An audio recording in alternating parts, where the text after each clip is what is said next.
আজকে আমরা বানাবো 5 পিঠা। একই পুর দিয়ে পুলি পিঠাও দেখিয়ে দেব। প্রথমে কড়াইতে 2 কাপ নারকেল, 1 কাপ চিনি, সামান্য একটু পানি, সাথে 2 টুকরো দারুচিনি, 2টা এলাচ, 2টা তেজপাতা মিডিয়াম হিটে সবগুলো ভেজে নেব। গরম মশলা দিতে আমি ভুলে গিয়েছি, তাই পরে দিয়েছি, আপনারা একসাথে দিয়ে দেবেন। ভালোভাবে নেড়ে ছেড়ে 5 মিনিট ভেজে নেব। আপনারা চাইলে কালার কিছুটা কম করতে পারেন। অন্য একটা পাত্রে 3 কাপ পানি ফুটিয়ে তার মধ্যে 1 টেবিল চামচ লবণ, এরপর 1.5 কাপ চালের গুঁড়ি, 1 কাপের থেকে কিছুটা কম ময়দা দিয়ে সফট একটা ডো তৈরি করে নেব। চুলা থেকে নামিয়ে গরম অবস্থায় ভালোভাবে মথে নেব।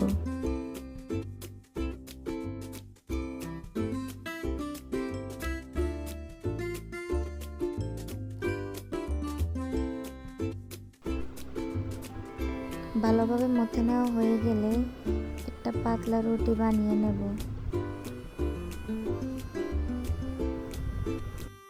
রুটিটিকে 4 ভাগ করে কেটে একটা ভাগের মধ্যে কিছুটা পুর নিয়ে এভাবে কেটে রাখা রুটির মধ্যে পুর নিয়ে ইচ্ছে মতো ডিজাইন করে নেব। তার উপর আরেকটা কেটে রাখা অংশ দিয়ে দেব। 3 পাশ তেল, হাতের মধ্যে তেল দিয়ে 3 পাশ বন্ধ করে দেব। বন্ধ করে দেওয়া হয়ে গেলে 4 পাশ তেল দিয়ে হালকা হালকা তেল দিয়ে চেপে দেব। তারপর হাতের আঙ্গুলের সাহায্যে এরকম ডিজাইন করে নেব। 3 পাশে একই রকম চেপে চেপে ডিজাইন করে নেব।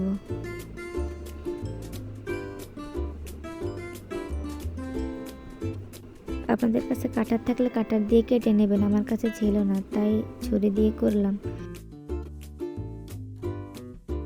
একইভাবে আরেকটা রুটি বানিয়ে নারকেলের পুর দিয়ে ডিজাইন, নিজের ইচ্ছে মতো একটা ডিজাইন বসিয়ে আরেকটা রুটি উপরে দিয়ে 4 পাশ থেকে তেল দিয়ে চেপে মুখ বন্ধ করে ডিজাইন করে নেব।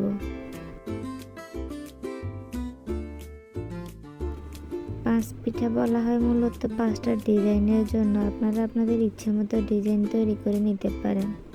আমি এখানে 3টা দেখিয়েছি, বাকিগুলো আমি একই রকম বানিয়ে নিয়েছি। আপনারা আপনাদের ইচ্ছে মতো বানিয়ে নিতে পারেন।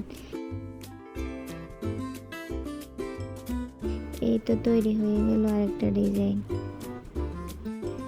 এবার ছোট একটা রুটি তৈরি করে পুলি পিঠার জন্য মাঝখানে পুর দিয়ে 2 পাশ হাতের আঙ্গুলের সাহায্যে চাপ দিয়ে বন্ধ করে 4 পাশ তেল দিয়ে হালকা হালকা চাপ দিয়ে বন্ধ করে এরকম ডিজাইন করে নেব।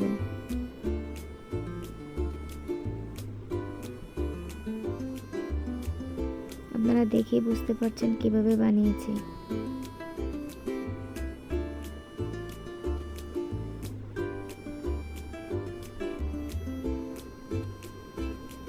তৈরি হয়ে গেল পুলি পিঠা। সবগুলো বানিয়ে নেব। শুকনো কড়াইয়ের মধ্যে রুটির মতো এপিট ওপিট উল্টে পুলি পিঠাগুলো ভেজে নেব। তারপর ডুবো তেলের মধ্যে 5 পিঠাগুলো এপিট ওপিট উলট পালট করে লাল করে ভেজে উঠিয়ে নেব।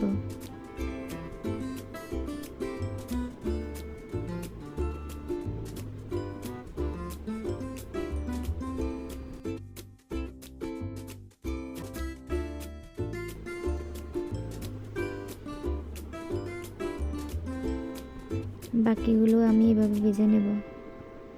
এই তো পুলি পিঠার 5 পিঠা।